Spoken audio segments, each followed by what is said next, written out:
بسم اللہ الرحمن الرحیم۔ بسم اللہ الرحمن الرحیم۔ عزیز طلبہ، آج ہمارے کتاب اسامی کا چوتھا سبق ہے،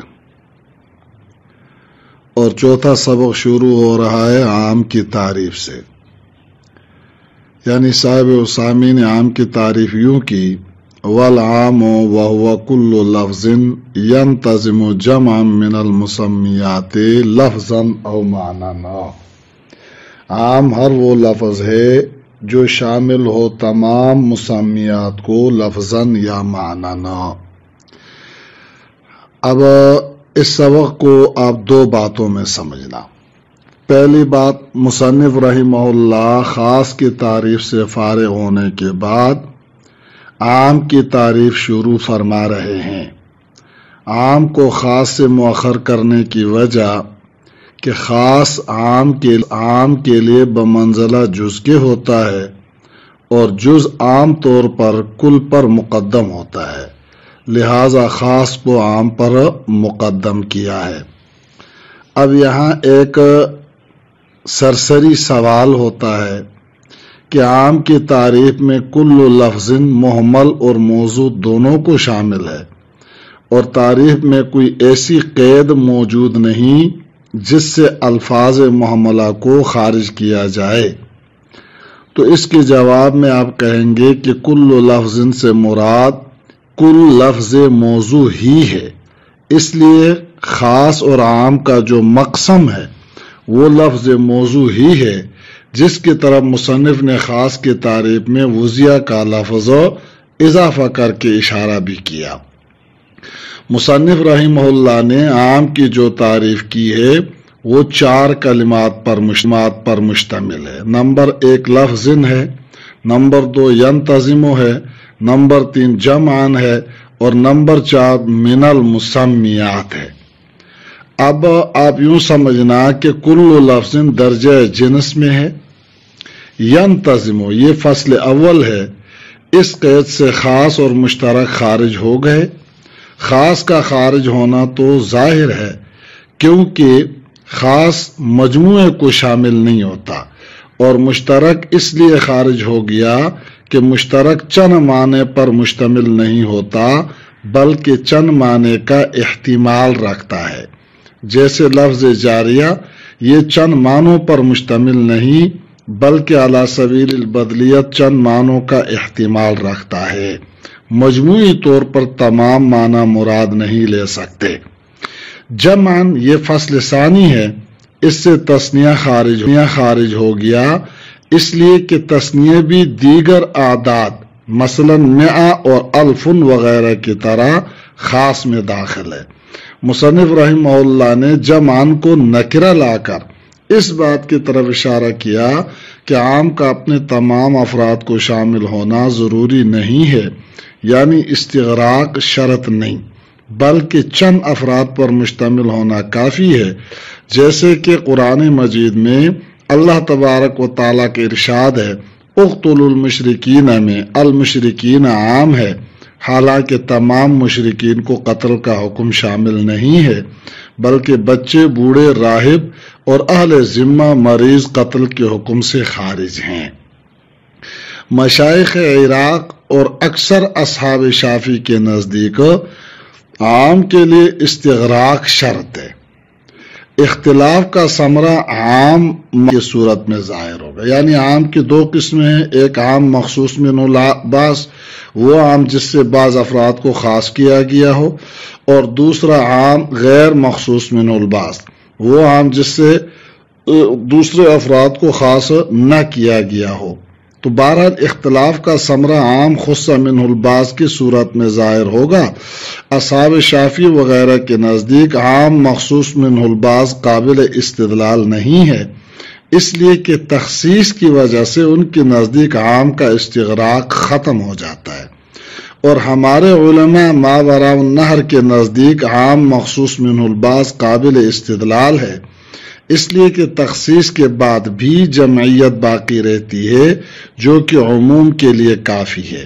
البتہ اگر اس قدر تخصیص ہو جائے کہ عام کے تحت 3 افراد بھی باقی نہ رہیں تو اس صورت میں عام قابل استدلال نہیں رہے گا، اس لیے کہ جمعیت کے لیے کم از کم 3 افراد کا باقی رہنا ضروری ہے۔ المسمیات یہ فصل ثالث ہے۔ اس قید کے ذریعے معانی کو عام کے تعریف سے خارج کرنا مقصود ہے، اس لیے ہمارے مشائخ متاخرین کے نزدیک معانی میں عموم جاری نہیں ہوتا بلکہ عموم محسوسات اور مشخصات میں جاری ہوتا ہے۔ لفظاً او معناً یہ عام کے تعریف میں داخل نہیں، من المسمیات پر تعریف پوری ہو گئی۔ لفظاً او معناً ینتظم کی تفسیر ہے، یعنی مطلب کیا ہے؟ عام اپنی مسمیات کو لفظاً یا معناً شامل ہو۔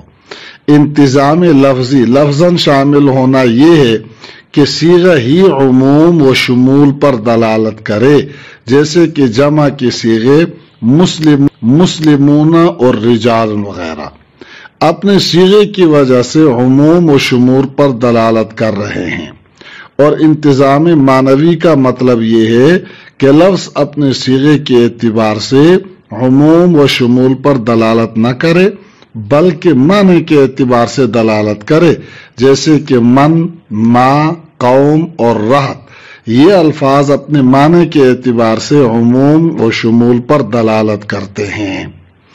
دوسری بات، ایک اشکال ہوتا ہے، اشکال یہ کہ نکرہ تحت النفی عموم پر دلالت کرتا ہے، جیسے ما رأیت رجلا، میں نے کسی مرد کو نہیں دیکھا، اس میں عموم ہے، جیسا کہ علماء نے اس کی صراحت کی ہے، حالانکہ اس پر عام کی تعریف صادق نہیں آتی، اس لیے کہ ما رأیت رجلا مسمیات کے مجموعے کو شامل نہیں ہے، اس لیے کہ رجلاً اپنی صیغے کے اعتبار سے جمعیت پر دلالت نہیں کرتا۔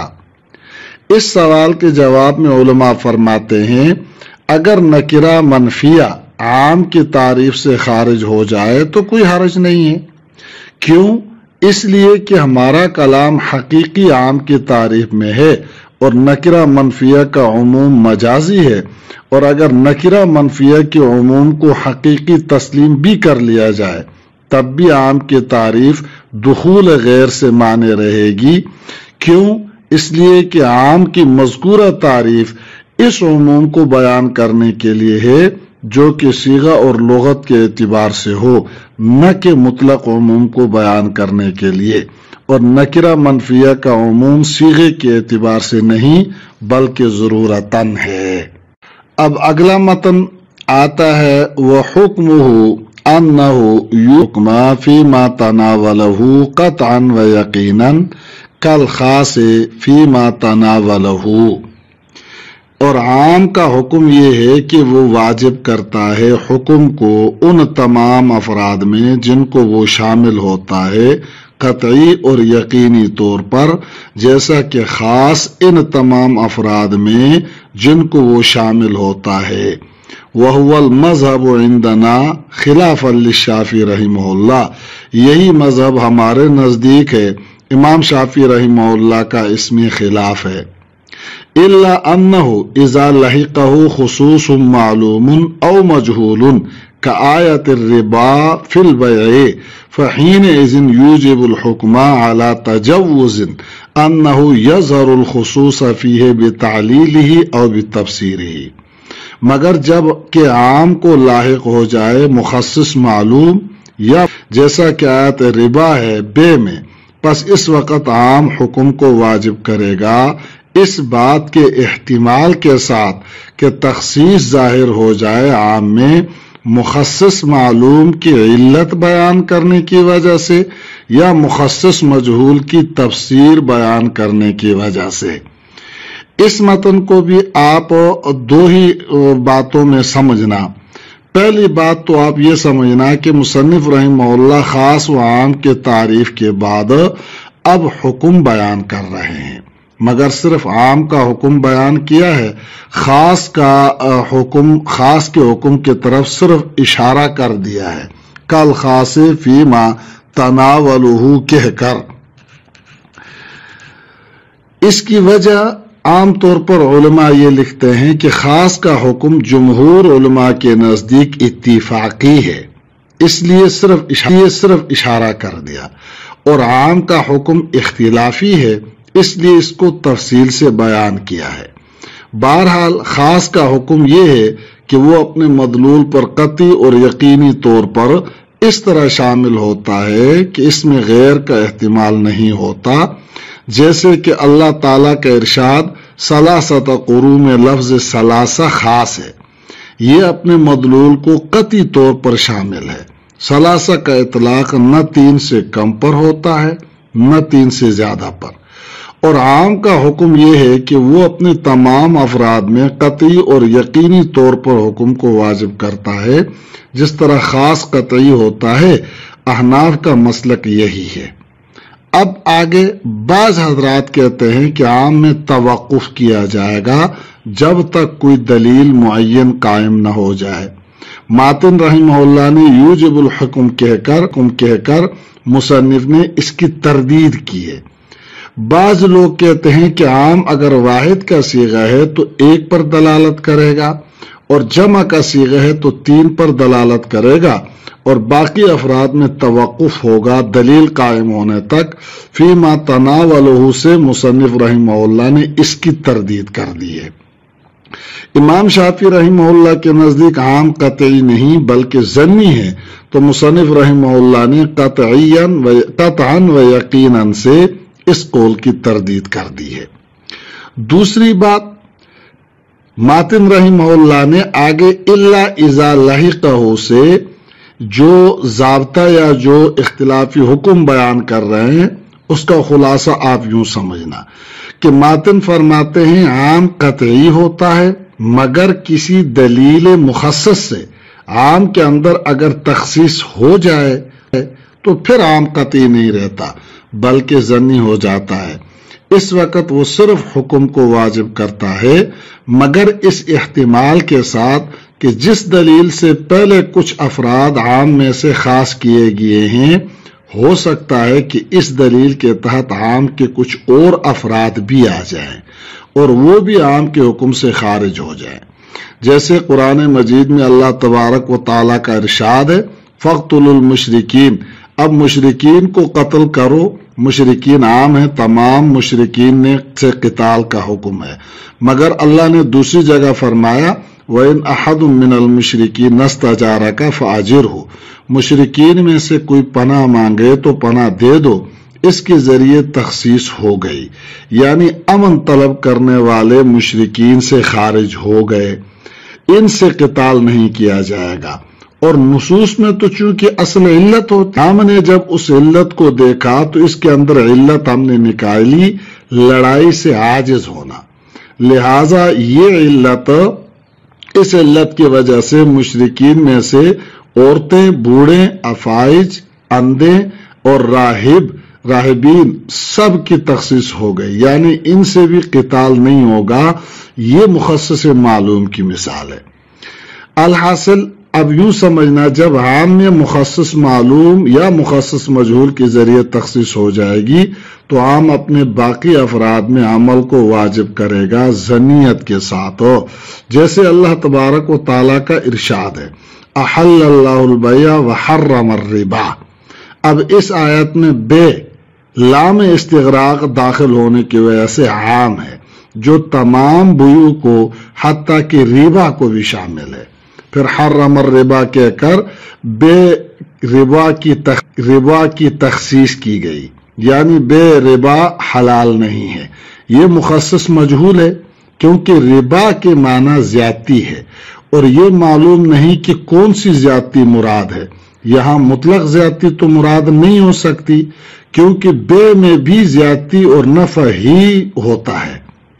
اگر مطلق زیادتی حرام کہیں گے تو بے کا دروازہ بند ہو جائے گا، معلوم ہوا کہ کوئی خاص زیادتی مراد ہے، پس یہ مخصص مجہول کی مثال ہوئی۔ مگر حضرت صلی اللہ علیہ وسلم نے 6 چیزوں سے اس کی تفسیر کر دی کہ گھیو، جو، چھہارے، نمک، سونا اور چاندی میں اگر بجنس ہی بے کی گئی یا کمی ذاتی کے ساتھ کی گئی تو یہ ربا ہے۔ پس حضور اکرم صلی اللہ علیہ وسلم کی تفسیر کرنے کے بعد حرم الربا مخصص معلوم بن گیا اور مخصص معلوم کی طرح محتمل تعلیل ہو گیا۔ حنفیہ نے اب علت نکالی قدر و جنس، لہذا اس علت کی وجہ سے چاول، مکئی وغیرہ کو بھی 6 چیزوں کے ساتھ لائق کر دیا ہے۔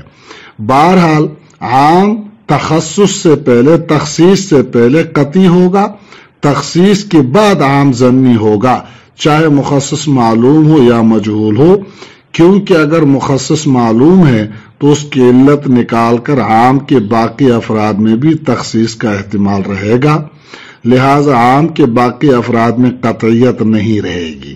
اور اگر مخصص مجہول ہے تو شارع کی طرف سے اس کی تفسیر کے بعد وہ معلوم